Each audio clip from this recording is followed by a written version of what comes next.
नमस्कार बच्चों, क्या हालचाल है भाई आप सब लोगों के। तो देखिए आज हम एक नया चैप्टर स्टार्ट करने जा रहे हैं, वो है आपके प्लांट किंगडम। जैसे अगर मैं बात करूं तो आपकी जो 11th की बॉटनी है उसको हम जनरली दो पार्ट में डिवाइड करते हैं। पहला पार्ट जो होता है उसको कहा जाता है क्लासिकल बॉटनी और सेकंड पार्ट जो होता है उसको कहा जाता है आपके प्लांट फिजियोलॉजी। तो क्लासिकल बॉटनी का मतलब होता है जो पूरा का पूरा आपका ऐसा पोर्शन बॉटनी का जो हम एक क्लासिकल फॉर्म में पढ़ते हैं। क्लासिकल फॉर्म का मतलब है जिसमें हम प्लांट के स्ट्रक्चर के बारे में पढ़ते हैं, प्लांट के क्लासिफिकेशन के बारे में पढ़ते हैं, प्लांट में इंटरनल स्ट्रक्चर क्या होगी, प्लांट की आउटर स्ट्रक्चर क्या होगी, और सिंपल लैंग्वेज में बोले तो जैसे मॉर्फोलॉजी है, एनाटॉमी है, प्लांट किंगडम है या फिर बायोलॉजिकल क्लासिफिकेशन है। तो ये जो पोर्शन है उसमें से ये सबसे लास्ट चैप्टर है अपना प्लांट किंगडम, क्योंकि बायोलॉजिकल क्लासिफिकेशन हम कर चुके हैं, लिविंग वर्ड हमारा हो चुका है, मॉर्फोलॉजी हो चुका है, एनाटॉमी हो चुका है। तो मतलब अब बचता है हमारे पास प्लांट किंगडम एकमात्र ये चीज, तो वो आज हम स्टार्ट करने जा रहे हैं। अब ये चैप्टर जब मैं स्टार्ट करूं उससे पहले एक दो बेसिक चीजों की बात करना चाहूंगा। जैसे हमने बायोलॉजिकल क्लासिफिकेशन जब पढ़ा था, याद हो आपको, तो बायोलॉजिकल क्लासिफिकेशन में हमने एक चीज पढ़ी थी जिसको कहा था फाइव किंगडम प्लान। याद आया सबको? फाइव किंगडम प्लान के बारे में हमने पढ़ लिया था। अब ये जो फाइव किंगडम प्लान है, इस फाइव किंगडम प्लान में टोटल जो किंगडम थे पांच, कौन कौन से? मोनेरा से स्टार्ट हुआ था, मोनेरा, प्रोटिस्टा, फंजाई, प्लांट और एनिमल, ये थे पांच। इनमें से देखिए आपकी ये जो तीन किंगडम है, ये तीनों किंगडम में आपको इसी चैप्टर में कंप्लीट करवा चुका हूं। मोनेरा पढ़ा चुका हूं, प्रोटिस्टा पढ़ा चुका हूं, फंजाई पढ़ा चुका हूं, तीनों तो वही कंप्लीट हो गए थे। अब बच गए आपके दो किंगडम, कौन से? एक बच गया प्लांट किंगडम, एक बच गया एनिमेलिया। तो ये एनिमेलिया वाला पोर्शन यहाँ आपके जूलॉजी में कंसीडर होता है, तो आप इसको जूलॉजी में पढ़ोगे। तो बच गया हमारे पास अब एक किंगडम, वो है प्लांट। तो इस प्लांट किंगडम को हमने एक अलग से चैप्टर की फॉर्म में यहाँ पे स्टार्ट किया है। मेन से कि जो बायोलॉजिकल क्लासिफिकेशन में एक किंगडम हम छोड़ चुके थे उस टाइम पर, वो किंगडम आज हम पूरा चैप्टर पढ़ेंगे। और जब ये चैप्टर शुरू करते हैं तो इस चैप्टर की शुरुआत में क्या क्या चीजें पढ़नी होती है वो समझिए। कि जैसे हमने कहा कि हम आज यहाँ पर प्लांट के बारे में पढ़ने वाले हैं, सिर्फ प्लांट की बात करेंगे, ठीक है। अब प्लांट कौन से हो सकते हैं? तो जिसमें फ्लावर बनता है वो भी प्लांट है, जिसमें फ्लावर नहीं बनता है वो भी तो प्लांट है। जैसे एल्गी फ्लावर नहीं बनता, ब्रायोफाइटा फ्लावर नहीं बनता। तो जितने भी टाइप के प्लांट हैं उन सबको हम इसमें स्टडी करने वाले हैं। पहला कॉन्सेप्ट ये। इसके बाद सेकंड कॉन्सेप्ट क्या होगा? सेकंड कॉन्सेप्ट ये कि सर जितने भी प्लांट हैं उनको क्या हम एक साथ पढ़ेंगे या उनको डिवाइड करके पढ़ेंगे? तो बेटा जी, जब भी हम किसी भी चीज की स्टडी करते हैं तो उसको क्लासिफाई किया जाता है हमेशा। क्लासिफाई करने का सबसे बड़ा रीजन क्या है कि जब हम क्लासिफिकेशन करते हैं तो उसकी स्टडी जो होती है वो हमेशा इजी हो जाती है। याद हो आपको? तो लिविंग वर्ल्ड का जब चैप्टर मैंने पढ़ाया था उस टाइम कहा था नीड ऑफ क्लासिफिकेशन, और उसमें लिखा था कि क्लासिफिकेशन क्यों करना जरूरी है, क्योंकि स्टडी इजी हो जाती है। तो इसीलिए हम सबसे पहले प्लांट किंगडम के चैप्टर में हम ये पढ़ेंगे कि ये जितने भी प्लांट्स हैं ना बच्चों, इन प्लांट्स को हम कैसे डिवीजन करेंगे, यानी कितने पार्ट्स में इनको डिवाइड किया जाएगा। अब डिवाइड किया जाएगा तो अलग अलग साइंटिस्टों ने अलग अलग टाइप से डिवाइड किया। तो पहले हम प्लांट्स को कितने पार्ट में डिवाइड किया, कौन कौन से साइंटिस्ट ने डिवाइड किया, पहले एक लेक्चर हम इसका इंट्रोडक्शन में यही पढ़ने वाले हैं। और बेटा जी एक और इंपॉर्टेंट चीज, ये जो इंट्रोडक्शन वाला पोर्शन है ना, यही आपका सबसे बेसिक पार्ट होता है, यही आपकी रूट बनाता है, यही आपके प्लांट किंगडम के कॉन्सेप्ट्स बनाता है। हम जनरली क्या करते हैं, इस वाले पोर्शन को बहुत हल्के में लेते हैं और एक बार पढ़ के छोड़ देते हैं। लेकिन ये वाला पोर्शन अगर आपने अच्छे से डिटेल में पढ़ा है तो बेटा आगे प्लांट किंगडम में ज्यादा दिक्कतें आती नहीं है, क्योंकि प्लांट किंगडम में आप ये मान के चलिए स्टार्टिंग की दो क्लास जो होती है यही सबसे इंपॉर्टेंट होती है। स्टार्टिंग की दोनों क्लास को अगर आपने अच्छे से कॉन्सेप्चुअल चीजों में पढ़ा है, थोड़ा डिटेल में पढ़ा है, तो आगे दिक्कतें नहीं आएगी। तो चलिए स्टार्ट करते हैं, लेट्स स्टार्ट द चैप्टर। और प्लांट किंगडम की जब बात करें तो हमारे पास सबसे पहला जो क्लासिफिकेशन था प्लांट्स को डिवाइड करने का, सबसे पहले जो प्लांट्स को डिवाइड किया गया था उस क्लासिफिकेशन सिस्टम को क्या कहा जाता है? That one is called empirical classification. सबसे पहला क्लासिफिकेशन सिस्टम कौन सा है? Empirical classification system. अब एम्पिरिकल क्लासिफिकेशन सिस्टम होता क्या है? एम्पिरिकल क्लासिफिकेशन सिस्टम का मतलब होता है ऐसा कोई भी क्लासिफिकेशन जो किसके बेसिस पे होता है? तो बेस्ड ऑन अल्फाबेटिकली अरेंजमेंट। आपको सुनकर के थोड़ा सा अजीब सा लगेगा, इसमें अल्फाबेटिकली अरेंजमेंट होता है बस। इसमें अल्फाबेटिकली अरेंजमेंट का मतलब क्या? कि जितने भी प्लांट जिनके नाम ए से शुरू होते हैं उन सबको एक ग्रुप में रख दो, जिनके भी नाम बी से शुरू होते हैं उनको एक ग्रुप में रख दो, जिनके नाम सी से शुरू होते हैं उनको एक ग्रुप में रख दो। तो अल्फाबेटिकली ऑर्डर के हिसाब से आपने प्लांट्स को क्लासिफाई करना शुरू कर दिया, ठीक है सर। लेकिन क्या ये बात ठीक है? क्या ये क्लासिफिकेशन सिस्टम ठीक माना जाएगा कि अल्फाबेटिकल ऑर्डर के हिसाब से हमने ग्रुप बना दिए, ए वाले सारे के सारे एक में रख दिए? तो क्या ये बात ठीक होनी चाहिए? क्या नहीं, क्यों? क्योंकि मान लो अगर किसी प्लांट है कोई एंजियोस्पर्म है जिसका नाम ए से शुरू होता है, तो जिम्नोस्पर्म में भी कुछ प्लांट होंगे जो ए से शुरू होते हैं, कुछ ब्रायोफाइटा भी होंगे जो ए से शुरू होते हैं, कुछ एल्गी भी होंगे जो ए से शुरू होते हैं। तो आपने तो एल्गी को, जिम्नोस्पर्म को, ब्रायोफाइटा को, एंजियोस्पर्म को सबको एक ग्रुप में रख दिया। इसका मतलब है ये क्लासिफिकेशन सिस्टम शुरुआत में किया जाता था, लेकिन इसको हम साइंटिफिक स्टडी में यूज नहीं करेंगे। तो नॉट यूज्ड इन स्टडी, इसको स्टडी में यूज नहीं कर सकते क्योंकि ये सही तरीका नहीं है। आई होप कि आपको ये बात समझ में आ गई होगी सही तरीका क्यों नहीं है। लेकिन बेटा एक इंपॉर्टेंट चीज इसमें भी रह जाती है, क्या कि हम साइंटिफिक स्टडी में इसको यूज नहीं करते, बात ठीक है। लेकिन जब हम फ्लोरा बनाते हैं, जब हम फ्लोरा का फॉर्मेशन करते हैं उस टाइम पर इसको यूज किया जा सकता है, ठीक है। तो यहां लिखें इट कैन यूज्ड, जरूरी नहीं यूज करें लेकिन किया जा सकता है। तो it can used during flora formation, ठीक है। अब कोई कहे सर ये फ्लोरा क्या होता है, तो ये लिविंग वर्ल्ड में मैंने पूरा डिटेल में आपको बता चुका हूं कि एक एरिया में जितने भी प्लांट्स होते हैं उनकी लिस्ट, उन प्लांट्स का हैबिटेट और उन प्लांट्स का डिस्ट्रीब्यूशन, इन तीनों की जो इंफॉर्मेशन होती है उसको फ्लोरा कहा जाता है। यानी एक ऐसा डॉक्यूमेंट जिसमें प्लांट की लिस्ट भी होती है, उनका हैबिटेट भी होता है, उनका डिस्ट्रीब्यूशन भी होता है, उसको क्या कहते हैं? उसको कहते हैं फ्लोरा। तो फ्लोरा बनाने में यूज किया जा सकता है, लेकिन अगर मैं बिल्कुल प्रॉपर साइंटिफिक स्टडी की बात करूं तो उसमें जनरली हम इसको यूज नहीं करते क्योंकि ये सही तरीका नहीं है। तो ये पहला क्लासिफिकेशन सिस्टम था एम्पिरिकल क्लासिफिकेशन, ठीक है सर। अब दूसरा आता है प्रैक्टिकल क्लासिफिकेशन। प्रैक्टिकल क्लासिफिकेशन क्या कहते हैं? प्रैक्टिकल क्लासिफिकेशन कहते हैं कि हम प्लांट्स को जो डिवाइड करेंगे वो अल्फाबेटिकली ऑर्डर पे नहीं करेंगे। अल्फाबेटिकली ऑर्डर पे नहीं करने वाले हम कि भाई ए वालों को एक साथ रख दें, बी वालों को एक साथ रख दो, सी वालों को एक साथ, डी वालों को एक साथ, नहीं। हम किस बेसिस पे करेंगे? तो इसका बेसिस क्या रहेगा? तो प्रैक्टिकल क्लासिफिकेशन सिस्टम का जो बेसिस होता है वो होता है बेटा इसका इकोनॉमिकल इंपॉर्टेंस। इकोनॉमिकल इंपॉर्टेंस के बेसिस पर किया जाएगा। अब इकोनॉमिकल इंपॉर्टेंस के बेसिस पर कैसे सर? जैसे जितने भी प्लांट जिनसे फाइबर मिलते हैं उन सबको एक ग्रुप में रख दो, चाहे जिम्नोस्पर्म का हो चाहे एंजियोस्पर्म का, फाइबर मिल रहा है मतलब एक ग्रुप में रखेंगे। जिन भी प्लांट से ऑयल मिलता है उन सभी को उठा के एक ग्रुप में रख दो, ये लो जी। जिनसे भी अपने को सीड मिलते हैं उनको उठा के एक ग्रुप में रख दिया। तो ये इनका इकोनॉमिकल इंपॉर्टेंस है। तो क्या आप समझ पा रहे हैं कि ये चीज भी क्या सही है? क्या नहीं है सही? क्यों? क्योंकि हो सकता है आपको फाइबर जिम्नोस्पर्म से भी मिल रहा हो सकता है एंजियोस्पर्म से भी मिल रहा हो। अब आपने तो प्रैक्टिकल बेसिस पे क्या किया? दोनों को उठा के एक ग्रुप में रख दिया, लेकिन क्या वो टेक्निकली सही है? क्या नहीं, क्योंकि जिम्नोस्पर्म अलग है, एंजियोस्पर्म अलग है। तो प्रैक्टिकल क्लासिफिकेशन जो है वो इकोनॉमिकल इंपॉर्टेंस के बेसिस पे था, और प्रैक्टिकल क्लासिफिकेशन को भी हम स्टडी में यूज नहीं करेंगे। तो नॉट यूज्ड इन स्टडी, इसको भी स्टडी में यूज नहीं किया जाता। तो बेटा ये दो इंट्रोडक्शन जो पोर्शन है वो मैंने बता दिया है। वैसे आप अपनी एनसीईआरटी के अकॉर्डिंग देखोगे तो ये नहीं आएगा, लेकिन ये पता होना चाहिए कि शुरुआत कहां से हुई थी, पहले कैसे क्लासिफिकेशन किया जाता था, पहले साइंटिफिक स्टडी के पहले जब हम आज प्रॉपर वाले जो तरीके यूज लेते हैं उससे पहले क्या क्या चीजें होती थी। तो एक प्रॉपर वे में आपको चीजें पता चले, इसलिए मैंने दोनों बताए, और वैसे कोई बहुत ज्यादा टफ भी नहीं है। ठीक, तो ये दो क्लासिफिकेशन जब हो गए, इसके बाद में एक नया तरीका और आया जी। अब नया तरीका कौन सा आया? तो जो नया तरीका आया यानी इस क्लासिफिकेशन सिस्टम को क्या कहेंगे? इसको कहा जाएगा आर्टिफिशियल क्लासिफिकेशन सिस्टम। और हमारी एनसीईआरटी यहां से शुरुआत कर रही है जी, ये ध्यान रखना इंपॉर्टेंट चीज, एनसीईआरटी की शुरुआत यहां से हुई है आर्टिफिशियल क्लासिफिकेशन सिस्टम से। एनसीईआरटी इसको प्रीफर कर रहा है, प्रैक्टिकल को इंपेरिकल को नहीं कर रहा है। तो ये ज्यादा फोकस करने वाला पॉइंट है artificial classification system. Artificial classification system जो है वो किसके बेसिस पर किया जाएगा? किसके बेसिस पे किया था? तो आर्टिफिशियल क्लासिफिकेशन सिस्टम बहुत ही सिंपल सा है कि जो मॉर्फोलॉजिकल कैरेक्टर होते हैं उनके बेसिस पे प्लांट्स को डिवाइड कर दिया जाए। अब मॉर्फोलॉजिकल क्या होता है? पूरा चैप्टर हमने पढ़ा था कि प्लांट के एक्सटर्नल कैरेक्टर जो होते हैं उसके मॉर्फोलॉजिकल कैरेक्टर माने जाते हैं। तो आर्टिफिशियल क्लासिफिकेशन सिस्टम किसके बेसिस पे होगा? यहां लिख दें, on the basis of one और फ्यू मॉर्फोलॉजिकल कैरेक्टर्स कि एक या थोड़े मॉर्फोलॉजिकल कैरेक्टर्स के बेसिस पे प्लांट्स को डिवाइड किया जाएगा। यहां इंपॉर्टेंट चीज जो है वो समझ पा रहे हैं आप क्या है? इंपॉर्टेंट चीज बताऊं आपको इसमें क्या है सबसे? वो इंपॉर्टेंट चीज जो है वो यहां पर बच्चों ये है, वन और फ्यू मॉर्फोलॉजिकल कैरेक्टर, ये सबसे ज्यादा इंपॉर्टेंट है इसमें। ठीक है, तो ये थोड़ा सा ध्यान रखना, वन और फ्यू मॉर्फोलॉजिकल कैरेक्टर के बेस पे इसको डिवाइड किया गया। क्यों जी वन और फ्यू क्यों कह रहा हूं मैं? क्योंकि देखो एक मान लीजिए प्लांट उसमें मॉर्फोलॉजी के टोटल 100 कैरेक्टर है, तो हम सारे के सारे कैरेक्टर यूज नहीं लेने वाले, सारे के सारे कैरेक्टर यूज नहीं लेंगे, या तो एक दो कैरेक्टर, दो चार कैरेक्टर यूज किए जाते हैं, सारे के सारे मॉर्फोलॉजिकल कैरेक्टर यूज नहीं करते। तो वन और फ्यू मॉर्फोलॉजिकल कैरेक्टर के बेस पे ये डिसाइड किया जाता है। अब बात आती है कि सर मॉर्फोलॉजिकल कैरेक्टर की बात करें तो सर आपने जब मॉर्फोलॉजी पढ़ाई थी उस टाइम कहा था कि मॉर्फोलॉजी तो दो टाइप की होती है, वेजिटेटिव भी होती है, रिप्रोडक्टिव भी होती है। बात तो ठीक है यार, वेजिटेटिव भी होती है मॉर्फोलॉजी और रिप्रोडक्टिव भी होती है। तो यहां पर कौन से मॉर्फोलॉजिकल कैरेक्टर? तो मॉर्फोलॉजिकल कैरेक्टर जो यहां काम आने वाले हैं वो कौन कौन से? तो वो बच्चों वेजिटेटिव मॉर्फोलॉजिकल कैरेक्टर भी हो सकते हैं।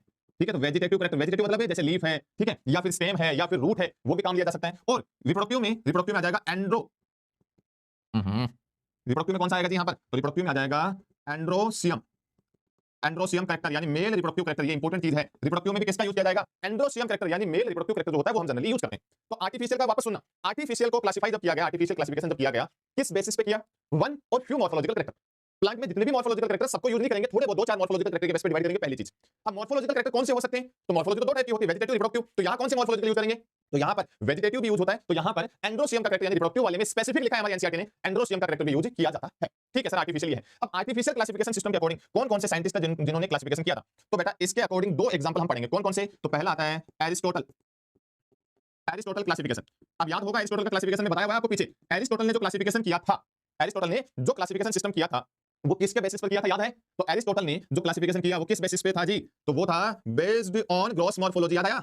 बेस्ड ऑन ग्रॉस मॉर्फोलॉजी, यही था ना? तो देखो, और ग्रॉस मॉर्फोलॉजी है, इसका मतलब वो किस पे आ जाएगा? वो आ जाएगा आर्टिफिशियल में। ठीक है, ये ध्यान रखना है आपको, ये ध्यान रखना है कि एरिस्टोटल क्लासिफिकेशन किसका एग्जांपल है? तो A for Aristotle, A for artificial. ध्यान रखना है कि एरिस्टोटल का क्लासिफिकेशन आर्टिफिशियल का एग्जांपल है, जिसमें उन्होंने ग्रॉस मॉर्फोलॉजी के बेसिस पर प्लांट को कितने पार्ट में डिवाइड कर दिया था? तो प्लांट्स को टोटल 3 पार्ट में डिवाइड किया था ना बच्चों। कौन कौन से? एक बनाया था उन्होंने हर्ब्स, एक बना दिया था उन्होंने सर्ब्स, और एक जो था उसको कहा था ट्री। तो पहला क्लासिफिकेशन सिस्टम जो है वो एरिस्टोटल का था आर्टिफिशियल में। ठीक है सर, तो आर्टिफिशियल में और कोई क्लासिफिकेशन भी आता है क्या? यस, किसका? Carolus Linnaeus classification. भाई साहब बहुत काम की चीज है ये कैरोलस लीनियस, ऐसे नहीं है। कैरोलस लीनियस ने देखो बाइनोमियल नोमेनक्लेचर दिया, एक चीज। दूसरा टू किंगडम क्लासिफिकेशन दिया था, दूसरी चीज। और तीसरा प्लांट को भी डिवाइड किया, प्लांट को भी इन्होंने क्या कर दिया? डिवाइड। अब प्लांट को डिवाइड कैसे किया ये सुनना। तो इन्होंने क्या कहा कि प्लांट जो है ना बेटा, उसमें टोटल कितने ग्रुप हैं?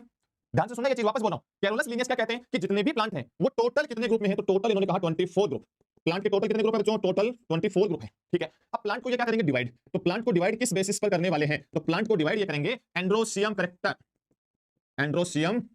कैरेक्टर के बेसिस पर डिवाइड किया जाएगा। ये लीजिए, एंड्रोसियम कैरेक्टर के बेसिस पे। यानी एंड्रोसियम कैरेक्टर को क्लासिफिकेशन में सबसे पहले किसने यूज किया? रिप्रोडक्टिव कैरेक्टर को सबसे पहले किसने यूज किया? कैरोलस लीनियस ने। एंड्रोसियम कैरेक्टर के बेसिस पे प्लांट को डिवाइड कर दिया जी। कितने पार्ट में? तो इन्होंने कहा कि टोटल हमारे पास 24 है प्लांट, यानी 24 ग्रुप है। इन 24 में से 23 जो होंगे, प्लांट 24 है, उनमें से 23 ग्रुप जो होते हैं वो कौन से प्लांट के होते हैं? वो होते हैं बेटा फेनेरोगेम्स के। किसके होंगे? फेनेरोगेम्स के। ठीक है, अब ये फेनेरोगेम्स क्या होता है? फेनेरोगेम्स का मतलब होता है ऐसा प्लांट जिसमें फ्लावर या फ्लावर लाइक स्ट्रक्चर्स मिल जाती है, दैट इज कॉल्ड फेनेरोगेम्स। तो 23 तो उसके, और एक ग्रुप जो होगा वो कौन से का होगा? तो उसको कहा जाता है क्रिप्टोगेम्स। और क्रिप्टोगेम्स का मतलब होता है जिनमें फ्लावर या फ्लावर लाइक स्ट्रक्चर्स नहीं मिलती है। तो प्लांट को टोटल 24 ग्रुप में माना, 24 में से 23 तो फेनेरोगेम्स में आ गए और एक ग्रुप जो है वो क्रिप्टोगेम्स में आ गए। ये रहा आपका क्लासिफिकेशन सिस्टम कैरोलस लीनियस का। अब इंपॉर्टेंट क्वेश्चन सुनना, देखो आर्टिफिशियल में से क्या इंपॉर्टेंट क्वेश्चन पूछेगा आपसे? वो ये पूछेगा आर्टिफिशियल क्लासिफिकेशन सिस्टम जो है वो किसके बेसिस पे है? पहला। दूसरा कि जो आर्टिफिशियल क्लासिफिकेशन सिस्टम होती है उसके एग्जांपल क्या है? कैरोलस लीनियस का क्लासिफिकेशन और एरिस्टोटल का क्लासिफिकेशन। ठीक है, फिर आता है कि एंड्रोसियम के जो कैरेक्टर हैं उनको सबसे पहले किसने यूज लिया? तो सबसे पहले यूज लिया था कैरोलस लीनियस ने। ठीक है, ये आपके आर्टिफिशियल। लेकिन ये जो आर्टिफिशियल क्लासिफिकेशन सिस्टम जो है ना बेटा, इसके भी क्या रहेगा? कुछ नेगेटिव पॉइंट्स रहेंगे। ठीक है, तो इसके भी कुछ नेगेटिव पॉइंट्स यहां लिख दूं मैं, drawbacks of artificial classification. Artificial classification की आर्टिफिशियल जो क्लासिफिकेशन उसके भी कुछ ड्रॉबैक्स प्रेजेंट है। क्या क्या ड्रॉबैक्स हैं? तो सबसे पहला जो ड्रॉबैक्स है वो क्या कहती है हमारी एनसीईआरटी कहती है कि ये जो क्लासिफिकेशन है आर्टिफिशियल, वैसे तो ठीक था, वैसे तो ठीक है ये आर्टिफिशियल वाला, लेकिन इसकी एक कमी है क्या कि ये क्या करता है जो क्लोजली रिलेटेड स्पीशीज होती हैं उनको अलग अलग ग्रुप में बांट देता है। अलग अलग ग्रुप में बांटने का मतलब कैसे? जैसे मान लो ये बी, ये बी, ये सी, ऐसे 5 स्पीशीज हमारे पास। अब आपको पता है ये स्पीशीज और ये स्पीशीज रिलेटेड है, क्लोजली रिलेटेड यानी बिल्कुल सेम है, क्लोजली रिलेटेड है दोनों स्पीशीज, ये दोनों क्लोजली रिलेटेड है। तो आर्टिफिशियल क्या कर रहा है जब ग्रुप बनाएगा तो उसने क्या किया, एक का तो ये ग्रुप बना दिया, एक का बना दिया ये ग्रुप और इसमें इसको रख दिया और एक ग्रुप बना दिया ये। अब बताओ इसमें कमी क्या है? कमी ये है कि ये वाली जो स्पीशीज है और ये वाली जो स्पीशीज है ये क्लोजली रिलेटेड थी, यानी बहुत नियर बाई थी, यानी दोनों सेम थी। तो इन दोनों को एक ही ग्रुप में रखा जाना चाहिए था ना, जब सेम है तो एक ही ग्रुप में तो रखो भाई, अलग में क्यों रख रहे हैं? तो आर्टिफिशियल ने क्या किया, कुछ स्पीशीज जो क्लोजली रिलेटेड थी उनको अलग अलग ग्रुप में डिवाइड कर दिया, जो बिल्कुल गलत था, क्योंकि सिमिलर स्पीशीज होती है उनको तो सिमिलर ग्रुप में एक में रखा जाना चाहिए ना, इसीलिए ये इसकी एक कमी मानी गई। तो क्या लिखते हैं यहां पर कि closely related species classified in different groups, जो क्लोजली रिलेटेड स्पीशीज है वो अलग अलग ग्रुप में उनको डिवाइड कर दें, इन डिफरेंट ग्रुप्स, अलग अलग ग्रुप्स में उनको डिवाइड कर दिया गया। इतनी बात समझ में आई क्या? अरे जो सेम में रहना चाहिए था उसको अलग अलग में बना दिया है ना, जो जोड़ा बनना चाहिए था उस जोड़े को अलग अलग कर दिया, और जोड़े को अलग करना तो भैया जी बड़ा पाप होता है, पता है ना आपको कि एक ये है एक ये है एक ये है एक ये दोनों क्या है, जोड़े। जोड़े मतलब क्लोजली रिलेटेड स्पीशीज है तो दोनों को साथ रहना चाहिए कि नहीं रहना चाहिए। लेकिन कैरोलस लिनियस और एरिस्टोटल ने क्या किया, बड़े पाप का काम कर दिया भाई साहब। क्या कि जो क्लोजली रिलेटेड स्पीशीज थी, जो जोड़ा था ना, उनको अलग अलग है ना बिछड़ गए वो, तो इस वाले को इधर वाले में, इस वाले को इधर वाले में, ठीक है। जैसे स्कूलों में होता है ना, देखा हो आपने कई बार कि जैसे 2-3 दोस्त हैं, उनका ग्रुप बन जाता है बदमाशों का, तो क्या करते हैं, क्या किया जाता है उनका, ऐसा करो एक को तो इस वाले सेक्शन में, एक को उस वाले सेक्शन में भेजो, सेक्शन अलग अलग कर दो उनके, वही चीज यहां पर हुई। तो ये इसकी कमी रह गई थी, ठीक है। दूसरी कमी क्या रही, तो हमारी एनसीईआरटी क्या कहती है, तो दूसरी कमी है वो ये है कि आर्टिफिशियल जो है ना वो क्या करते हैं, वो वेजिटेटिव कैरेक्टर और रिप्रोडक्टिव कैरेक्टर दोनों को इक्वल इंपॉर्टेंस देता है। सर ये क्या बात होगी, इक्वल इंपॉर्टेंस देने से क्या हो गया, अभी पता चलेगा आपको। देखो इक्वल इंपॉर्टेंस देने से क्या नुकसान हुआ, तो यहां लिखना पहले कि इसकी कमी क्या है, तो ये आ जाएगी आपके equal importance to vegetative and reproductive characters. Sir इससे फर्क क्या पड़ गया, तो कि दोनों का अगर इक्वल इंपॉर्टेंस दे रहा है तो क्या फर्क पड़ गया इससे? फर्क ये पड़ता है कि बेटा जो रिप्रोडक्टिव कैरेक्टर होता है ना, इसकी इंपॉर्टेंस ज्यादा होती है और वेजिटेटिव वाली की इंपॉर्टेंस होती है कम। लेकिन ये क्या कर रहा है, दोनों को इंपॉर्टेंस बराबर दे रहा है, दोनों को इंपॉर्टेंस बराबर दे रहा है, जबकि होना क्या चाहिए, रिप्रोडक्टिव को इंपॉर्टेंस ज्यादा, वेजिटेटिव को इंपॉर्टेंस कम। कैसे सर? वो इसलिए देखो इसको ऐसे समझो आप, ये प्लांट है, समझना ध्यान से, ये प्लांट है, इस प्लांट की मान लेते हैं ये लीफ लगी हुई है, ये लीफ अभी कैसी है, ग्रीन, ठीक है, कलर कैसा लीफ का, ग्रीन है। तो ग्रीन कलर क्या है, वेजिटेटिव कैरेक्टर है, लीफ का ग्रीन कलर होना क्या है, वेजिटेटिव कैरेक्टर। और इसी में मान लिया कि मैंने ये कहा कि ये स्टेमन्स लगे हुए, ठीक है, ये क्या हो गया इसमें स्टेमन, और स्टेमन का नंबर कितना है, स्टेमन का नंबर है जी इसमें टोटल 2, ठीक है सर। तो इस प्लांट में 2 स्टेमन है, ये तो इसका रिप्रोडक्टिव कैरेक्टर होगा, ठीक, इसकी लीफ है वो ग्रीन है, ये वेजिटेटिव कैरेक्टर हुआ, ठीक है, दोनों कैरेक्टर है। अब क्या होगा, अब हम आफ्टर 10 डेज हम देखते हैं, और इन 10 दिनों में क्या हुआ, इस 10 दिनों में वाटर अवेलेबल नहीं हुआ, प्लांट को वाटर दिया ही नहीं हमने, 10 दिनों में पानी नहीं दिया प्लांट को, और टेंपरेचर क्या हो गया, इंक्रीज। तो इसका मतलब मैं कह दो पानी दिया नहीं है, टेंपरेचर इंक्रीज हो गया, मतलब एनवायरमेंटल चेंज हो गया क्या, हाँ या ना, बोलो जल्दी, एनवायरमेंट में चेंज हो गया। अब ये जो एनवायरमेंट में चेंज हुआ इसके बाद में क्या रिजल्ट आएगा, इसके बाद में रिजल्ट ये आएगा कि बेटा जी इसकी जो लीफ है ना, जो पहले आपको ग्रीन कलर में दिखाई देती थी, वो अब कैसी हो गई, बोलो, लीफ हो गई येलो कलर की, होगी कि नहीं, जल्दी बोलो, लीफ येलो कलर की हो गई ना, यस। लेकिन क्या स्टेमन का नंबर कम हुआ क्या, ना, स्टेमन तो अभी भी 2 है। तो अब मुझे ये बताओ कि कौन सा कैरेक्टर चेंज हुआ इसमें एनवायरमेंट में चेंज होने की वजह से। तो जब एनवायरमेंट में चेंज होता है, तो एनवायरमेंट में चेंज होने की वजह से वेजिटेटिव कैरेक्टर बहुत इजीली चेंज हो जाता है, वेजिटेटिव कैरेक्टर में चेंज बहुत इजीली आ जाता है एनवायरमेंट में चेंज होती है, लेकिन रिप्रोडक्टिव कैरेक्टर बहुत मुश्किल से चेंज होता है। हाँ रिप्रोडक्टिव भी हो सकता है लेकिन बहुत मुश्किल से चेंज होता है। तो बेटा ज्यादा स्टेबल कैरेक्टर कौन सा हुआ, बताओ, वेजिटेटिव या रिप्रोडक्टिव? सर रिप्रोडक्टिव ज्यादा स्टेबल हुआ वेजिटेटिव के कंपैरिजन में, तो जिसकी स्टेबिलिटी ज्यादा उसको इंपॉर्टेंस भी ज्यादा मांगता है कि नहीं मांगता भाई, बोलो फटाफट। अरे जिसका यहां पर स्टेबिलिटी ज्यादा है उसका इंपॉर्टेंस भी तो ज्यादा होना चाहिए, तो इसलिए हम क्या कहेंगे कि आर्टिफिशियल ने तो दोनों को इंपॉर्टेंस बराबर दे दिया, जबकि होना क्या चाहिए, रिप्रोडक्टिव को इंपॉर्टेंस ज्यादा देना चाहिए। तो हम लिख दें कि रिप्रोडक्टिव जो है ये क्या हो जाएगा, more stable in environmental change, environmental change जो होंगे उनमें ये ज्यादा स्टेबल माना जाएगा, इसीलिए रिप्रोडक्टिव कैरेक्टर को इंपॉर्टेंस ज्यादा मिलनी चाहिए थी भाई, लेकिन यहां उसको इंपॉर्टेंस कम दी गई, मतलब बराबर दी गई वेजिटेटिव के, तो ये गड़बड़ हो गई थी। तो ये दो आपके ड्रॉबैक्स हो गए आर्टिफिशियल के, क्लोजली रिलेटेड स्पीशीज को अलग अलग कर दिया, जोड़े को अलग अलग कर दिया, एक इंपॉर्टेंस यानी इसका ड्रॉबैक, और दूसरा वेजिटेटिव और रिप्रोडक्टिव को इंपॉर्टेंस बराबर दे दी गई, ये बात भी गलत थी, ये इसकी कमी रहेगी। तो आर्टिफिशियल क्लासिफिकेशन सिस्टम कंप्लीट हो गया। और आर्टिफिशियल के लिए बेटा एक चीज और भी लिखी जाती है कि आर्टिफिशियल क्लासिफिकेशन सिस्टम जो है ना, ये अर्लीस्ट है, अर्लीस्ट क्लासिफिकेशन ऑफ प्लांट, ठीक है, हमारी एनसीईआरटी कहती है ये अर्लीस्ट क्लासिफिकेशन ऑफ प्लांट्स, ये ध्यान रखना। तो कभी अर्लीस्ट का नाम आए तो एनसीईआरटी के अकॉर्डिंग अपन आर्टिफिशियल को ही मान के चलेंगे। आई थिंक आपको ये चीज समझ में आ गई होगी, बोलो क्लियर हुआ ये चीज, ठीक है। तो अब चलिए नेक्स्ट क्या आएगा, आर्टिफिशियल में कुछ कमी है तो उस कमी को पूरा करने के लिए नेक्स्ट आ जाता है, नेक्स्ट आएगा नेचुरल क्लासिफिकेशन सिस्टम। नेक्स्ट क्या है, नेचुरल क्लासिफिकेशन सिस्टम आ जाता है। अभी नेचुरल क्लासिफिकेशन सिस्टम जो है ये क्या होगा, देखो जैसे आर्टिफिशियल किसके बेसिस पे हुआ करता था बताओ, तो आर्टिफिशियल में हमने कहा कि वो एक या थोड़े बहुत मॉर्फोलॉजिकल वन और फ्यू मॉर्फोलॉजिकल कैरेक्टर के बेस पे डिवाइड किया जाता है। तो नेचुरल किस बेस पे डिवाइड होगा भाई, एन फॉर नेचुरल एफिनिटी, यानी किसके बेसिस पर होने वाला है ये। तो नेचुरल क्लासिफिकेशन किसके बेसिस पे, तो बेसिस लिखो यहां पर क्या, बोलो, तो हो जाएगा नेचुरल एफिनिटी। अब कईयों को ये नहीं समझ आता सर नेचुरल एफिनिटी होता क्या है, क्या होता है। तो देखो पहली चीज तो आप ये समझो कि नेचुरल क्लासिफिकेशन है तो नेचुरल एफिनिटी, ये तो वर्ड भी मिल रहा है, तो ये तो वैसे भी ज्यादा टेंशन नहीं, वर्ड मिल रहा है, नेचुरल क्लासिफिकेशन, नेचुरल एफिनिटी, इसमें तो वैसे भी ज्यादा दिक्कत नहीं है। दूसरी चीज क्या है, दूसरी ये कि नेचुरल एफिनिटी का मतलब क्या होता है, तो नेचुरल एफिनिटी का मतलब होता है कि not only external character, not only external character, यानी सिर्फ हम मॉर्फोलॉजिकल कैरेक्टर ही यूज नहीं करेंगे, ठीक है, कि not only external character but also used some internal character. ये ध्यान रखना है जी, सिर्फ हम एक्सटर्नल कैरेक्टर यानी मॉर्फोलॉजिकल कैरेक्टर के बेसिस पे ही नहीं करते हैं, इसमें कुछ इंटरनल कैरेक्टर भी यूज आ जाते हैं, ठीक है, तो कुछ इंटरनल कैरेक्टर्स भी इसमें यूज होंगे। जैसे अब इंटरनल कैरेक्टर में क्या हो सकता है जी, इंटरनल कैरेक्टर में क्या यूज करेंगे अपन, तो इंटरनल कैरेक्टर में जैसे हो सकता है इसकी अल्ट्रा स्ट्रक्चर, अल्ट्रा मतलब डिटेल स्ट्रक्चर है ना, तो अल्ट्रा स्ट्रक्चर आ सकती है, ठीक है, इसकी एनाटॉमी आ सकती है, एनाटॉमी मतलब टिश्यू वगैरह की बात आ जाएगी पूरी की पूरी, इसकी एम्ब्रियोलॉजी आ सकती है, यानी कैसे एम्ब्रियो बनेगा, ठीक है, तो एम्ब्रियोलॉजी आ गई, एनाटॉमी आ गई इसकी, या फिर अल्ट्रा स्ट्रक्चर आ जाएगी, या फाइटोकेमिस्ट्री, फाइटो मतलब होता है प्लांट, तो प्लांट की केमिस्ट्री, ठीक है, यानी सीधी सीधी बात क्या हुई, सीधी सी बात ये हुई, समझो सीधी बात ये हुई, अगर आपसे पूछे नेचुरल क्लासिफिकेशन सिस्टम किसके बेसिस पे, नेचुरल एफिनिटी, नेचुरल से नेचुरल, एक चीज तो ध्यान रख जाएगी, नेचुरल क्लासिफिकेशन नेचुरल एफिनिटी के बेसिस पे। नेचुरल एफिनिटी होती क्या है, तो नेचुरल एफिनिटी का मतलब है कि जिसमें सिर्फ एक्सटर्नल कैरेक्टर नहीं आते, सिर्फ मॉर्फोलॉजिकल कैरेक्टर नहीं आते, कुछ इंटरनल कैरेक्टर भी यूज किए जाते हैं क्लासिफिकेशन में। अब कौन से इंटरनल कैरेक्टर, ये इंटरनल कैरेक्टर, अल्ट्रा स्ट्रक्चर आ सकती है, यानी डिटेल स्ट्रक्चर आ सकती है, एनाटॉमी वाले कैरेक्टर, टिश्यू वाले कैरेक्टर आ सकते हैं, एम्ब्रियोलॉजी के कैरेक्टर आ सकते हैं, फाइटोकेमिस्ट्री आ सकती है, ये सारे अगर यूज करके हम क्लासिफिकेशन करेंगे तो उसको क्या कहा जाएगा बेटा, नेचुरल क्लासिफिकेशन सिस्टम कहा जाएगा। आई थिंक आपको ये बात समझ में आ गई। अब नेचुरल क्लासिफिकेशन में कौन से साइंटिस्ट है जिन्होंने ये क्लासिफिकेशन दिया था, तो भाई साहब इसका एग्जांपल दिल थाम करके बैठिएगा, बहुत इंपॉर्टेंट है ये, नेचुरल का एग्जांपल बहुत इंपॉर्टेंट है क्या, तो ये था आपके बेंथम एंड हुकर क्लासिफिकेशन। तो बेंथम एंड हुकर क्लासिफिकेशन किसका एग्जांपल, ये हो जाएगा नेचुरल का एग्जांपल। जैसे पूछे एरिस्टोटल और कैरोलस लीनियस का क्लासिफिकेशन किसका एग्जांपल है, तो क्या बोलेंगे, आर्टिफिशियल का। ऐसे पूछे बेंथम और हुकर का क्लासिफिकेशन किसका एग्जांपल है, तो बेंथम और हुकर किसका एग्जांपल माना जाएगा, वो आ जाएगा नेचुरल का। अब इन्होंने किया क्या था, बेंथम और हुकर ने क्या किया, बहुत ही बढ़िया काम किया इन्होंने क्या कहा कि जो स्पर्मेटोफाइट, अब आपको टर्मिनोलॉजी सीखनी है, स्पर्मेटोफाइट्स जो होते हैं, आप कहीं को ये नहीं पता स्पर्मेटोफाइट्स क्या होते हैं, बात तो ठीक है, क्यों पता होगा, आपने प्लांट किंगडम पढ़ा ही नहीं कभी, तो अब मैं बताता हूं स्पर्मेटोफाइट क्या होता है। स्पर्मेटोफाइट का मतलब क्या होता है, स्पर्म का मतलब प्लांट में होता है हमेशा सीड, स्पर्म का मतलब हमेशा क्या होगा, प्लांट में सीड होता है, और फाइट मतलब होता है प्लांट, यानी ऐसे प्लांट जिनमें सीड बनता है उनको क्या कहते हैं, स्पर्मेटोफाइट्स। तो ब्रैकेट में लिख दूं सीड प्लांट, जिस भी प्लांट में सीड बनेंगे वो सब स्पर्मेटोफाइट बोले जाएंगे।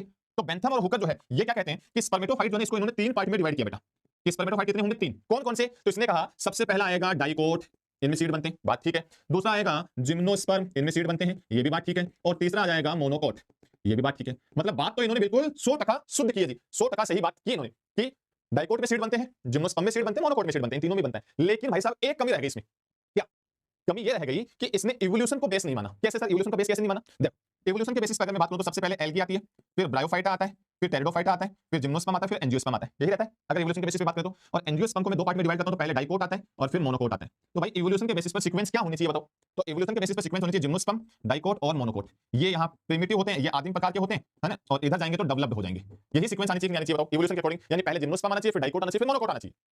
लेकिन बेंथम और हुकर की कमी क्या रह गई, उन्होंने सब कुछ ठीक ठाक बता दिया था, लेकिन एक कमी क्या रह गई कि इन्होंने जिम्नोस्पर्म को डाइकोट और मोनोकोट के बीच में बैठा दिया, जबकि जिम्नोस्पर्म कहां आना चाहिए था, यहां, और डाइकोट यहां आना चाहिए था, तो सीक्वेंस ठीक हो जाती। यानी यहां पर इवोल्यूशन को बेसिस नहीं माना, तो ये क्या रह गया बेटा जी, इसका ड्रॉबैक। हां या ना बोलो, समझ में आया क्या, देखो कितनी छोटी सी कमी रह गई बेटा जी। तो drawback of natural classification, natural classification का ड्रॉबैक क्या है जी, लिखें, तो नेचुरल क्लासिफिकेशन का ड्रॉबैक क्या रह गया है, तो इसका ड्रॉबैक रह गया, लिख देते हैं फाइलोजेनी। फाइलोजेनी का मतलब समझते हो ना, बताया हुआ है सबको, फाइलोजेनी मतलब होता है एवोल्यूशन रिलेशनशिप, उद्विकास का क्या संबंध है, इवोल्यूशन का क्या संबंध है, इवोल्यूशन का क्या रिलेशन है, उसको फाइलोजेनी कहते हैं। तो फाइलोजेनी नॉट मेंटेन्ड, ये लीजिए, फाइलोजेनी को मेंटेन नहीं किया, ये इसकी कमी रह गई थी। नेचुरल क्लासिफिकेशन सिस्टम भी कंप्लीट है, ठीक है। तो दो हो गए, आर्टिफिशियल हो गया पहला, जो वन और फ्यू मॉर्फोलॉजिकल कैरेक्टर के बेस पे है, कैरोलस लीनियस और एरिस्टोटल का, और पहली बार कैरोलस लीनियस ने एंडोसियम के कैरेक्टर को यूज किया। दूसरा नेचुरल क्लासिफिकेशन है, नेचुरल एफिनिटीज के बेस पे होता है। नेचुरल एफिनिटीज का मतलब होता है इंटरनल कैरेक्टर, एक्सटर्नल के साथ साथ में इंटरनल कैरेक्टर भी यूज होते हैं, वो नेचुरल एफिनिटी होती है। बेंथम और हुकर इसी का एग्जांपल है, और उन्होंने प्लांट्स को डिवाइड किया, लेकिन फाइलोजेनी इवोल्यूशन का रिलेशन मेंटेन नहीं कर पाई, ये उनकी कमी रह गई थी। तो कमी क्या है, फाइलोजेनी मेंटेन नहीं हो रही है भाई साहब, कमी ये है। तो जब फाइलोजेनी मेंटेन नहीं हो रही है, तो अब नेक्स्ट वाला जो आएगा वो क्या आ जाएगा,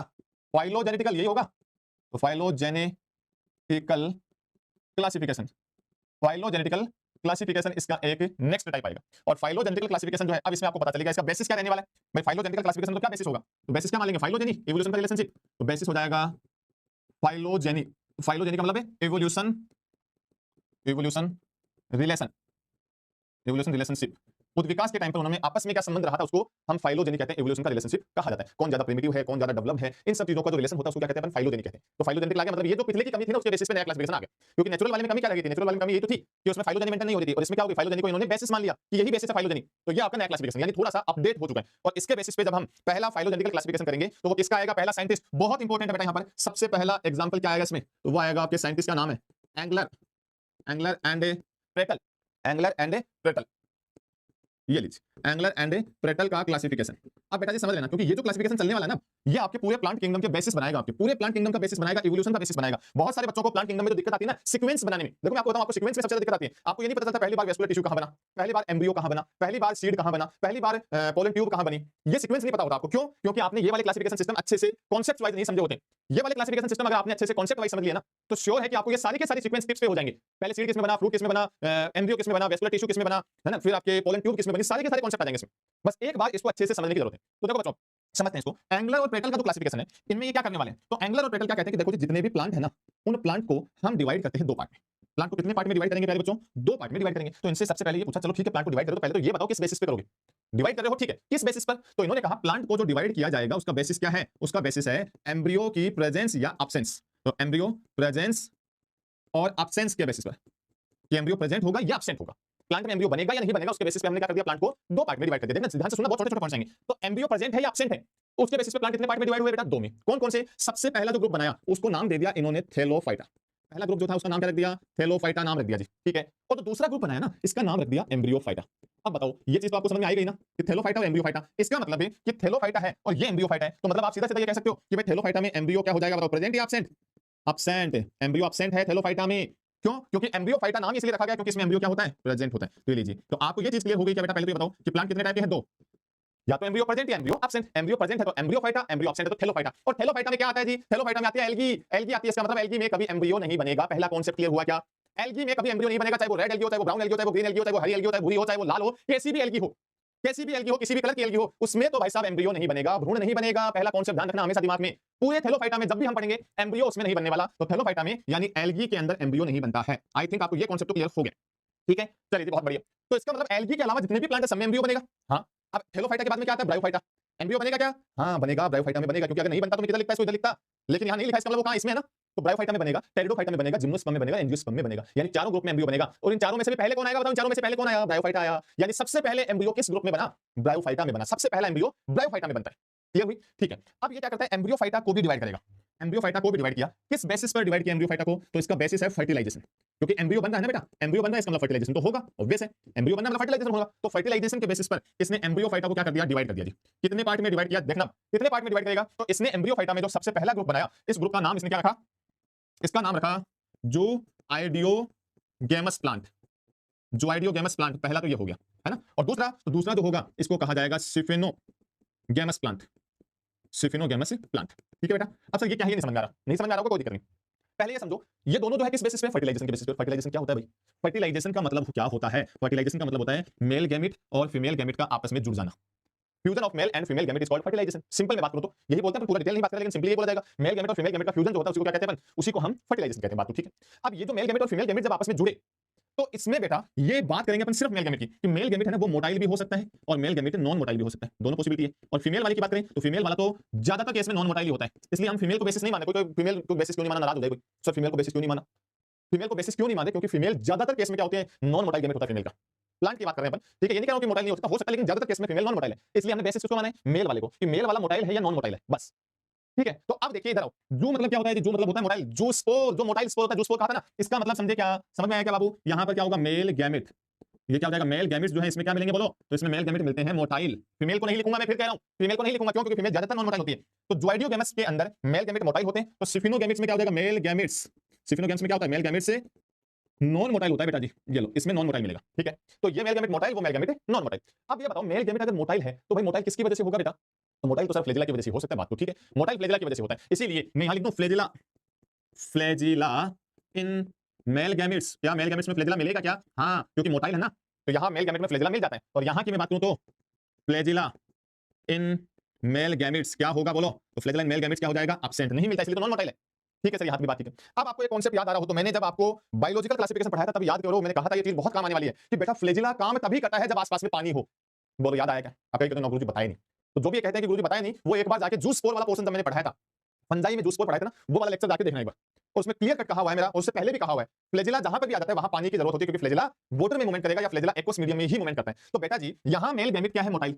तो इसमें फ्लैजिला है, और फ्लैजिला है इसका मतलब इसको चलने के लिए क्या चाहिए, ये चला ये चला ये चला ये चला ये चला, किसके थ्रू चलेगा बोलो फटाफट, मेल गैमेट किसके थ्रू चलेगा, पानी के थ्रू चलेगा, क्योंकि पानी होगा तभी फ्लैजिला काम करेगा, इसीलिए मेल गैमेट को चलने के लिए पानी की जरूरत है, यानी अगर पानी होगा तो मेल गैमेट चलता चलता चलता चलता चलता चलता कहां पहुंचेगा, फीमेल गैमेट तक पहुंचेगा। आई कहानी समझ में, मेल गैमेट इधर से आ रहा है, देखो ये फीमेल गैमेट है, ये मेल गैमेट आ रहा है भाई साहब, किसके थ्रू, फ्लैजिला के थ्रू। फ्लैजिला काम क्यों कर रहा है, क्योंकि पानी है आसपास में, पानी है तो फर्टिलाइजेशन काम तमाम। इसका मतलब है यहां पर डिपेंडेंसी होगी क्या, हाँ या ना, तो dependency on water for fertilization. देखो कितने मस्त कॉन्सेप्ट है यहाँ पर, प्लांट की पूरी कहानी है, कहने को क्लासिफिकेशन है लेकिन पूरे कॉन्सेप्ट्स हैं। Dependency on water for fertilization, बोलो हाँ या ना, यस, इसमें डिपेंडेंसी होगी, यहां डिपेंडेंसी नहीं होगी। ठीक है सर, अब सर इसमें तो हमको समझ में आ गया क्या, ये फीमेल गैमेट, ये मेल गैमेट, फ्लैजिला लगे हुए हैं, फ्लैजिला वाटर में मूव करेंगे, ये चला चला चला चला चला, ये पहुंच गया फर्टिलाइजेशन हो गया, राजी खुशी सब कुछ हो गया, बधाई हो बहुत बहुत। लेकिन सर इधर की कहानी बताओ, मेल गैमेट है, फीमेल गैमेट यहाँ है, मेल गैमेट यहाँ पर है, अब बेचारे के पास फ्लैजिला तो है ही नहीं, अब कैसे जाएगा भाई यहाँ पर, ये जा सकता है क्या, नहीं जा सकता, मोटाइल नहीं, तो कैसे जाएगा, तो भाई साहब जब मेल गैमेट नॉन मोटाइल हो जाता है, सुनना ध्यान से, अब जब मेल गैमेट नॉन मोटाइल हो गया तो इस मेल गैमेट को कैसे ना कैसे करके लेके तो जाना पड़ेगा, मेल गैमेट को लेके तो जाना पड़ेगा कैसे कैसे करके, ये खुद तो जा नहीं सकता, अब लेके कैसे जाएंगे, तो इसको ले जाने के लिए भाई साहब, इसका मेल गैमेट नॉन मोटाइल इसको ले जाने के लिए प्लांट ने क्या किया, प्लांट ने स्पेशली पोलन ट्यूब बनाई।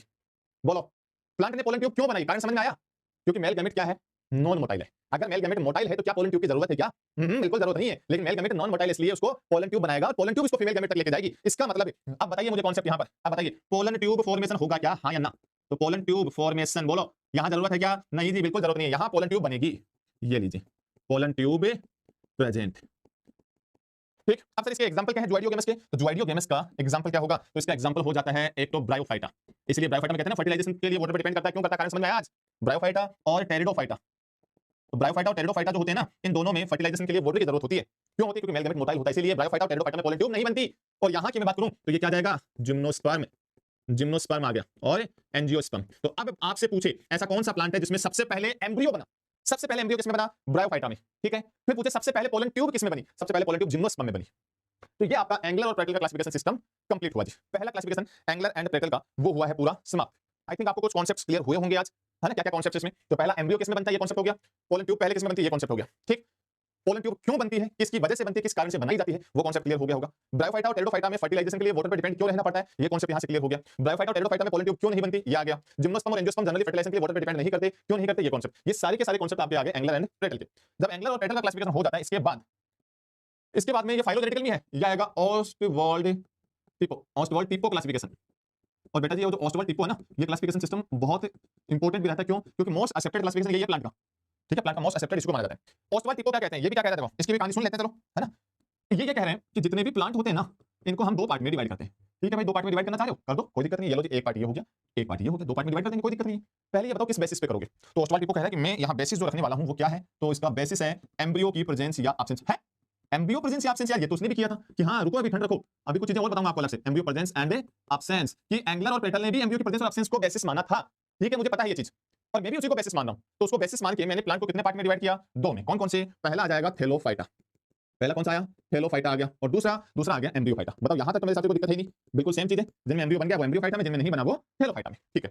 अब नई चीज बता, तो नई चीज क्या बताने वाला है, तो एंगलर और प्रेटल के बाद में जब ऑस्टवाल्ड टिपो ने क्लासिफिकेशन दिया तो ऑस्टवाल्ड टिपो कहता है देखो सुनो ध्यान से, तुमको बहुत नई चीज की जरूरत है ना, तुम बहुत नई नई चीजें कर रहे हो, नई नई चीजों को लेकर फड़फड़ाट कर रहे हो। अब सुनो एंगलर और प्रेटल क्या करते हैं, थैलोफाइटा को आगे डिवाइड नहीं करते, दिख रहा है, थैलोफाइटा को डिवाइड किया था क्या, एंगलर प्रेटल ने क्लासिफिकेशन में थैलोफाइटा को डिवाइड नहीं किया। मैं क्या करूंगा, मैं यहां पर थैलोफाइटा को डिवाइड करूंगा लाला, और थैलोफाइटा को टोटल कितने ग्रुप में, तो टोटल इसको 10 ग्रुप में डिवाइड करूंगा, लो नए ग्रुप चाहिए थे ना आपको, टोटल 10 ग्रुप में मैं इसको डिवाइड कर दूंगा, ठीक है। इन 10 में से क्या होगा, इन 10 में से 7 ग्रुप तो होते हैं बच्चों एल्गी के, 7 ग्रुप तो किसके आ जाएंगे 10 में से, एल्गी के आ जाते हैं, ठीक है। इसमें से 2 ग्रुप जो होंगे वो आ जाएंगे आपके फंजाई, तो 7 हो गए एल्गी के, 2 ग्रुप हो गए फंजाई के, और एक ग्रुप जो होता है वो आ जाएगा बैक्टीरिया का, क्योंकि इन सभी में एम्ब्रियो क्या होते हैं, एब्सेंट ही होते हैं, बैक्टीरिया में एम्ब्रियो नहीं बनता, फंजाई नहीं बनता, और एल्गी में नहीं बनता, तो जिसमें एम्ब्रियो नहीं बना सबको उठा के थैलोफाइटा में रख दिया भाई ने, और टोटल कितने ग्रुप बना दिए 10, ठीक है। इसीलिए हम कहते हैं कि थैलोफाइटा में टोटल 10 ग्रुप है, ठीक है। अब 7 ग्रुप एल्गी के कौन कौन से अगर आप लिखना चाहते हैं तो मैं बस वर्बली बोल देता हूं, 7 ग्रुप कौन कौन से, red algae, green algae, brown algae, 3 group हो गए, रेड ब्राउन और ग्रीन 3 ग्रुप हो गए, एक डायटम एक डाइनोफ्लेजेलेट, डायटम्स किसमें रखे, डाइनोफ्लेजेलेट भी 5 हो गए, एक यूग्लिना 6 हो गए, और एक रख दिया आपके साइनोबैक्टीरिया, हो गए टोटल 7।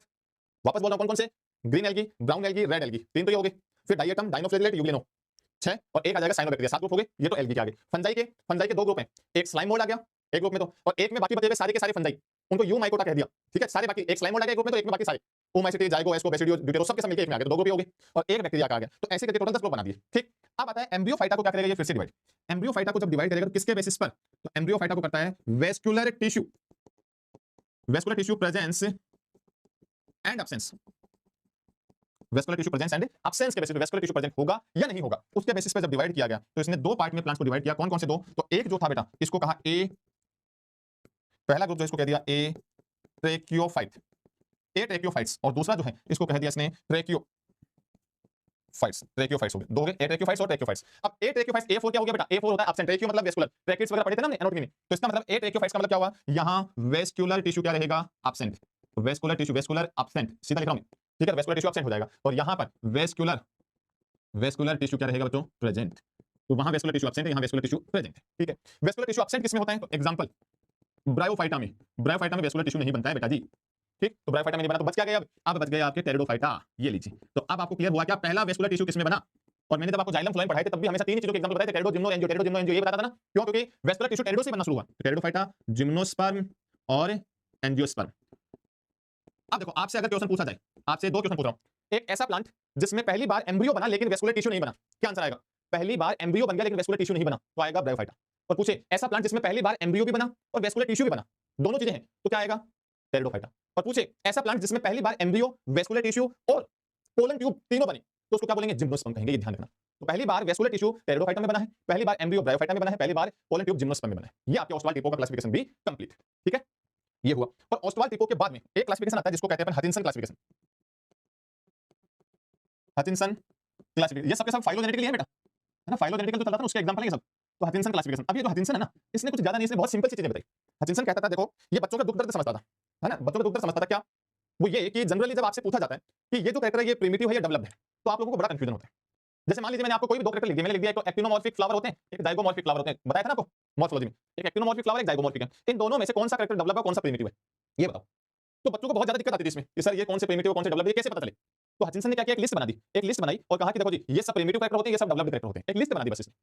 और उससे हमारे को ये क्लियर हो गया कि ये कैरेक्टर है तो वो प्रिमिटिव है, ये कैरेक्टर तो वो डेवलप्ड है, बस इतना सा है। तो इसको कैसे याद करना है, इसको देखो एक ट्रिक बता देता हूं मैं आपको, याद करने की उसे एक ट्रिक से हो जाएगा। तो हम यहाँ पर लिस्ट बनाए कौन कौन सी, तो एक जो है पहला वो तो रहेगा हमारा प्रिमिटिव कैरेक्टर, है ना, एक हो जाएगा प्रिमिटिव कैरेक्टर्स, एक तो आ गया। तो इधर क्या आ जाएगा, इधर आ जाएगा एडवांस कहे तो या डेवलप्ड कैरेक्टर कहे तो, बात तो एक ही है ना। तो एडवांस कैरेक्टर या डेवलप कैरेक्टर।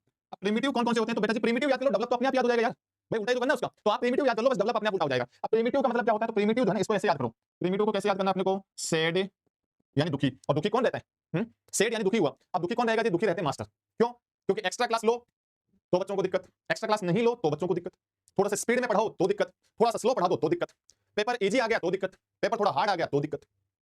तो बेटा मास्टर तो हमने हमेशा क्या रहता है, दुखी रहता है, तो इसलिए हमारी ट्रिक भी क्या हो जाएगी, सैड मास्टर। ये लो जी सैड मास्टर, ये हमारी ट्रिक हो गई, ठीक है, लिख लोगे सैड एसएडी मास्टर, ठीक। अब इसमें से क्या क्या कैरेक्टर बनने वाले देखो, सैड मतलब क्या होगा, यहाँ पर एस, एस मतलब होता है सोलिटरी फ्लावर। सोलिटरी फ्लावर क्या होता है, एक सिंगल फ्लावर बनना, जैसे गुलाब, गुलाब में जो आप देख रहे हो एक सिंगल फ्लावर है, लेकिन जो सनफ्लावर होता है वो सिंगल फ्लावर नहीं होता, वो इन्फ्लोरेसेंस होता है, याद आया कि पुष्पा नाम सुन के फ्लावर समझे हो क्या, याद आया कि नहीं आया, कि पुष्पा नाम सुन के फ्लावर समझे हो क्या ना, फ्लावर नहीं है सनफ्लावर, वो क्या है, इन्फ्लोरेसेंस है। तो बेटा सोलिटरी फ्लावर, अकेले फ्लावर का होना प्रिमिटिव कैरेक्टर होता है, तो इन्फ्लोरेसेंस क्या हो जाएगा बताओ, डेवलप, इन्फ्लोरेसेंस डेवलप्ड कैरेक्टर होता है, हो जाएगा याद। फिर ए फॉर होता है एक्टिनोमॉर्फिक, यानी एक्टिनोमॉर्फिक जो फ्लावर होते हैं ना, या जिनमें रेडियल सिमेट्री होता है, वो क्या होते हैं, प्रिमिटिव। तो जाइगोमॉर्फिक का प्रेजेंट होना क्या हो जाएगा, वो डेवलप्ड, ये लीजिए जाइगोमॉर्फिक डेवलप हो गया, ठीक। फिर डी, डी फॉर डाइकोट, तो डाइकोट प्रिमिटिव होता है ना, किसके कंपैरिजन में, मोनोकोट, क्योंकि मोनोकोट को सबसे डेवलप्ड मानते हैं, तो मोनोकोट डेवलप्ड है और ये प्रिमिटिव है, ठीक है सर। और तो और देखिए इसमें अब क्या आएगा, एम ए एस, तो एम ए जो है दोनों को मिला के मैंने लिख दिया मेनी, एम ए क्या होगा, मेनी स्टेमन, यानी बहुत सारे स्टेमन्स का प्रेजेंट होना प्रिमिटिव कैरेक्टर है।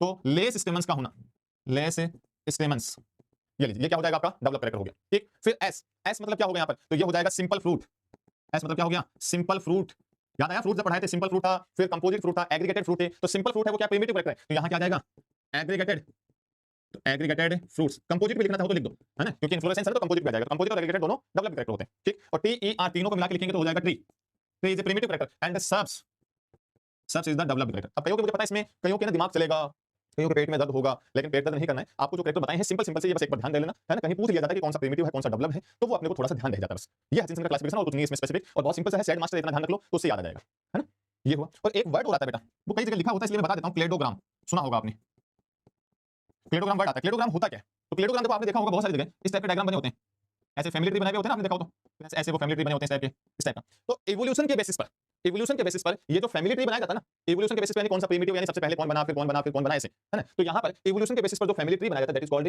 क्लेडोग्राम। तो इसकी अगर सिंपल डेफिनेशन लिखना चाहते हैं तो लिख सकते हैं अपन, कहीं पूछ लिया जाए तो बता रहा हूँ, है ना। तो क्या हो जाएगा, family tree on the basis, on the basis of evolution, evolution के बेसिस पर जो फैमिली ट्री बनाया जाता है दैट इज कॉल्ड क्लेडोग्राम। तो ये आपके फाइलोजेनेटिकल क्लासिफिकेशन सिस्टम भी पूरा हुआ समाप्त। क्या क्या चीजें पढ़ी हमने, देखो आज प्लांट किंगडम की शुरुआत हमने की, तो प्लांट किंगडम में सबसे पहले जो हमने पढ़ा वो ये था कि भाई प्लांट किंगडम है, उसको जब हम क्लासिफाई करना शुरू करें प्लांट को, तो हमने पहले उसको एम्पिरिकल क्लासिफिकेशन किया। तो एम्पिरिकल में क्या इंपॉर्टेंस थी, एम्पिरिकल जो होता है वो अल्फाबेट के बेसिस पे होता है। फिर प्रैक्टिकल आता है, तो प्रैक्टिकल जो है वो किस बेसिस पे होता है, इकोनॉमिकल इंपॉर्टेंस के बेसिस पे होता है, लेकिन इन दोनों को स्टडी में यूज नहीं किया जाता। फिर हमारी एनसीईआरटी कहां से शुरू होती है, एनसीईआरटी हमारी शुरू हो जाती है आपके आर्टिफिशियल से। आर्टिफिशियल को किस बेसिस पे, वन और फ्यू मॉर्फोलॉजिकल कैरेक्टर के बेसिस पे। मॉर्फोलॉजिकल कौन कौन से, तो मॉर्फोलॉजिकल में वेजिटेटिव और रिप्रोडक्टिव दोनों आ सकते हैं। रिप्रोडक्टिव में स्पेसिफिक एनसीईआरटी ने कौन सा बताया, एंड्रोसियम कैरेक्टर, उसके बेसिस पे हुआ। अब इसके एग्जांपल कौन से, तो एरिस्टोटल का क्लासिफिकेशन और कैरोलस लीनियस का क्लासिफिकेशन, एरिस्टोटल और कैरोलस लीनियस का क्लासिफिकेशन इसके बेसिस पे आ जाएगा। ठीक, फिर इसने क्या किया था, इसने क्या कहा वो आ गया इसमें पूरा। ठीक, फिर इसकी कमी क्या लगी थी, ये इंपॉर्टेंट। तो क्या कमी थी इसकी, तो एक तो इसने क्या किया, जो जोड़े थे उनको अलग अलग कर दिया, याद है, जोड़ों को अलग अलग किया था, यानी सिमिलर रिलेटेड स्पीशीज को अलग अलग ग्रुप में रख दिया। और दूसरा वेजिटेटिव और रिप्रोडक्टिव को इंपॉर्टेंस बराबर दिया, जबकि इंपॉर्टेंस क्या रहना चाहिए, रिप्रोडक्टिव का ज्यादा होना चाहिए। क्यों, क्योंकि एनवायरमेंट में जब चेंज होते हैं तो उनमें रिप्रोडक्टिव कैरेक्टर थोड़ा ज्यादा स्टेबल होता है, कारण भी आ गया, ये इसके ड्रॉबैक है। फिर आया आपके नेचुरल, नेचुरल में नेचुरल एफिनिटी यानी एक्सटर्नल के साथ साथ इंटरनल कैरेक्टर भी इंपॉर्टेंट होते हैं। इंटरनल में कुछ कैरेक्टर जैसे अल्ट्रा स्ट्रक्चर है, एनाटॉमी है, एम्ब्रियोलॉजिकल है, फाइटोकेमिस्ट्री है, इनके बेसिस पे किया जाएगा। बेंथम हुकर का क्लासिफिकेशन इसके बेसिस पे था, लेकिन एक कमी रह गई थी क्या, कि बेंथम और हुकर ने जिम्नोस्पर्म को क्या कर दिया, डाइकोट और मोनोकोट के बीच में रख दिया, यानी बैठाने में गड़बड़ कर दी उसने, और कहीं गड़बड़ नहीं थी बस। पहले जिम्नोस्पर्म को बैठाना चाहिए था, फिर डाइकोट को, फिर मोनोकोट को, इस सीक्वेंस में बैठाना चाहिए था, लेकिन बेंथम हुकर ने बैठाने में गड़बड़ कर दी, फाइलोजेनी में गड़बड़ हो गई, फाइलोजेनी मेंटेन नहीं हुई। और फिर आया फाइलोजेनिकल, तो उसमें पहले एंगुलर प्लेटल का क्लासिफिकेशन और उसके बाद में आ गया आपके ऑस्ट्रोलाइट टिपो का क्लासिफिकेशन, ये दोनों इंपॉर्टेंट है। ठीक, और उसके बाद में नेक्स्ट आया हचिंसन क्लासिफिकेशन, जिसमें प्रिमिटिव और डेवलप्ड कैरेक्टर के बारे में हमने बात की। ठीक, और लास्ट में क्लेडोग्राम के बारे में बात की, यानी ये इस चैप्टर का इंट्रोडक्टरी पोर्शन जो है क्लासिफिकेशन का वो हो गया कंप्लीट। ठीक, अब इसमें एक पार्ट बचता है सिर्फ टेक्सोनॉमी का, तो वो आपको हम करेंगे नेक्स्ट क्लास में। टेक्सोनॉमी वाला पोर्शन है वो नेक्स्ट क्लास में करेंगे, और टेक्सोनॉमी के साथ साथ हम थैलोफाइटा यानी एल्गी पढ़ना भी शुरू कर देंगे नेक्स्ट क्लास में। तो आज की क्लास का टॉपिक इतना ही रहा, ये हमारे चैप्टर का इंट्रोडक्टरी पोर्शन है, इसके क्लासिफिकेशन सिस्टम जितने हैं उनको एक बार अच्छे से पढ़ें आप सब लोग, पहले एक बार, दो बार, तीन बार, जितने भी आपको याद होता है उतनी बार पढ़ें। और उसके बाद में आप अपने नोट्स का जो रजिस्टर उसको बंद करके रखें, और अपने जो रफ नोटबुक होती है उसमें बिना देखे एक बार खुद पूरे फ्लो चार्ट बनाने की कोशिश करें, पूरे क्लासिफिकेशन के फ्लो चार्ट बनाने की कोशिश करें। अगर आप बना पाते हैं तो आपको चीजें अच्छे से समझ में आई, और नहीं बना पा रहे हैं इसका मतलब कहीं ना कहीं कोई ना कोई कमी रही है, उस चीज को फिर से रिवाइज करें। तो आज के लिए इतना ही, मिलेंगे अपन फिर एक नई क्लास में, तब तक के लिए सब लोग हंसते रहो, मुस्कुराते रहो, और अपने देश का नाम रोशन करते रहो, अपने पेरेंट्स का नाम रोशन करते रहो। जय हिंद, जय भारत।